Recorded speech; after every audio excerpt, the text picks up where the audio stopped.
दोस्तों, ये कहानी है एक ऐसी औरत की जो बच्चे को सिर्फ इसलिए जन्म देती है कि वो उसके बड़े होने पर उसके साथ में इंटीमेट हो सके। मूवी की शुरुआत में हमें एक लड़की जिसका नाम रेबिका है बीच पे अकेले बैठी दिखाई जाती है, जो बोल रही होती है, तुम मुझसे दूर तो चले गए लेकिन तुम हमेशा मेरे साथ में रहोगे। यहाँ हम जान पाते हैं ये लड़की प्रेग्नेंट है। स्टोरी शिफ्ट होती है जहाँ हमें इसी लड़की का पास्ट दिखाया जाता है, जहाँ हमें रेबिका को अपने बेडरूम में दिखाया जाता है जो अपनी बॉडी को सहला रही होती है कि तभी थॉमस उसके घर पे आता है जो उसे साथ में लेकर के बीच पे चला जाता है, जहाँ दोनों खूब मजे करते हैं। फिर रात को रेबिका थॉमस के ही घर सो जाती है। थॉमस के फादर जब रेबिका को अपने घर सोता हुआ देखते हैं तो वो रेबिका के फादर को कॉल करके बोल देते हैं आज रेबिका यहीं पे सो जाएगी। थॉमस के फादर के जाने की ही देर थी, रेबिका उठकर बैठ जाती है। यहाँ हम जान पाते हैं ये रेबिका ड्रामा कर रही थी। रात में दोनों खूब एंजॉय करते हैं। सुबह में दोनों को इकट्ठे सोए हुए दिखाया जाता है। अगले दिन सुबह दोनों बीच पे साइकिलिंग के लिए जाते हैं। रेबिका थॉमस को लाइक करती है जो कि उसकी हरकत देखकर ही बखूबी आइडिया किया जा सकता है। वापस घर आकर रेबिका को थॉमस के घर पे एक स्नेल दिखता है जिसे देख के टॉमी बोलता है ये कितना अकेला है, इसने दुनिया भी नहीं देखी होगी।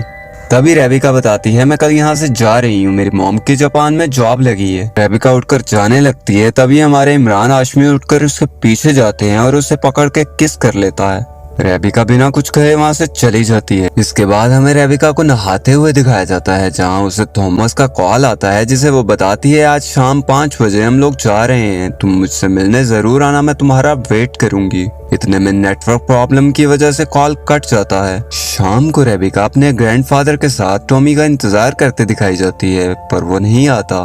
सीन शिफ्ट होता है जहाँ हमें 12 साल बाद की स्टोरी दिखाई जाती है। रेबिका और भी ज्यादा खूबसूरत और जवान हो चुकी है, जो जापान से वापस अपने घर आती है। इसी टब में नहाने के बाद वो सीधे टॉमी के घर जाती है और उसकी मॉम से टॉमी के बारे में पूछने लगती है।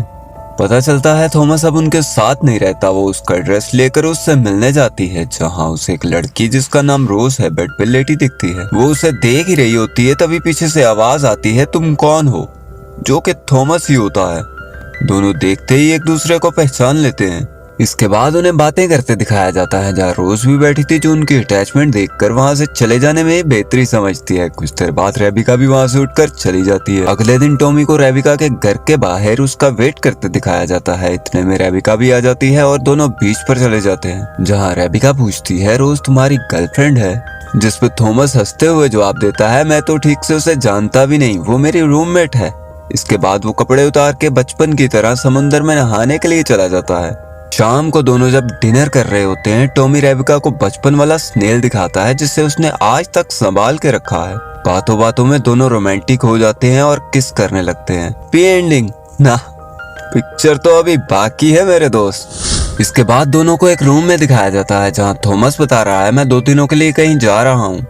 रेबिका भी साथ चलने के लिए बोलती है। थॉमस बताता है कि मैंने एक कंपनी को अपने जेनेटिक्स दिए हैं जिनका मानना है कि मैं मरने के बाद दोबारा से जिंदा हो सकता हूँ। अगले दिन दोनों घर से निकल जाते हैं। सफर काफी लंबा था तो रास्ते में रेबिका को वॉशरूम आ जाता है। थॉमस सड़क के किनारे गाड़ी रोकता है। रेबिका कार से उतर के जा ही रही होती है कि तभी उसे पीछे से आवाज आती है। मुड़ के देखती है तो थॉमस की कार एक्सीडेंट से डेथ हो चुकी है। रेबिका शॉक्ड उसे देखते ही रह जाती है। दरअसल थॉमस भी रेबिका के पीछे आ रहा था, तभी एक कार उसे टक्कर मार के चली गई। सीन शिफ्ट होता है जहाँ रेबिका स्नेल वाला मैच बॉक्स खोलती है, जिसमें उसे एक पत्र मिलता है जिस पर लिखा था मैं हमेशा तुम्हारे साथ रहूंगा। इसके बाद वो लैपटॉप पे थॉमस की फोटोज देखने लगती है और अकेले बीच पे जाकर थॉमस जैसी हरकतें करके उसकी यादों को ताजा करने लगती है।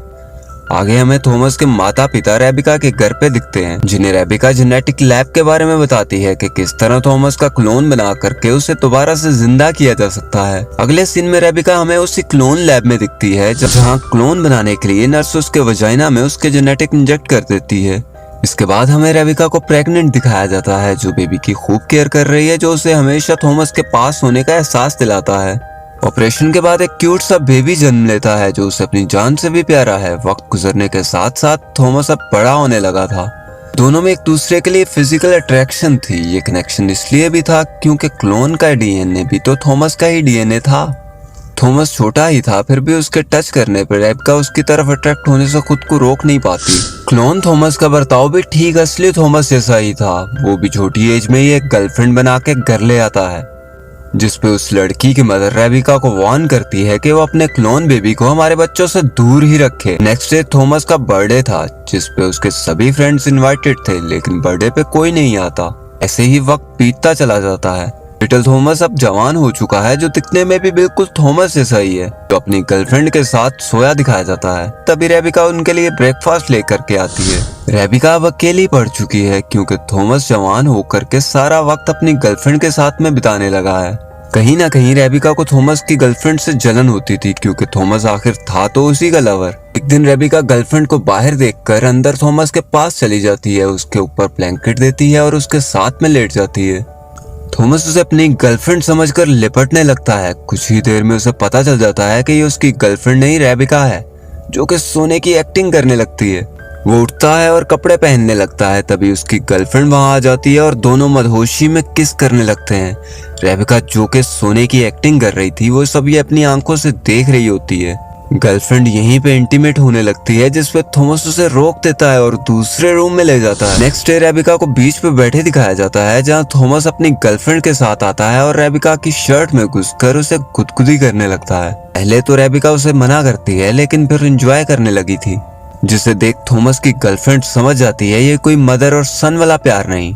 थॉमस शर्ट से अपना सर निकालता है। उसे कुछ समझ नहीं आता वो आखिर ऐसा क्यों कर रहा था। अगले दिन थॉमस समुंदर से नहाकर वापस आता है तो उसे एक औरत दिखती है, जो कि असली थॉमस की मदर थी। वो थॉमस को बहुत ही प्यार भरी नजरों से देख रही होती है। थॉमस रेबिका से पूछता है, मॉम ये कौन है? जिस पे रेबिका उसे कुछ नहीं बताती और अंदर चली जाती है। रात में थॉमस उठकर रेबिका के रूम में आता है और उससे उस औरत के बारे में पूछने लगता है, जिस पे रेबिका उसे सब सच बता देती है। जिस पे थॉमस पहले तो उस पे काफी गुस्सा होता है और फिर उसकी तरफ अट्रैक्ट भी होता जा रहा था।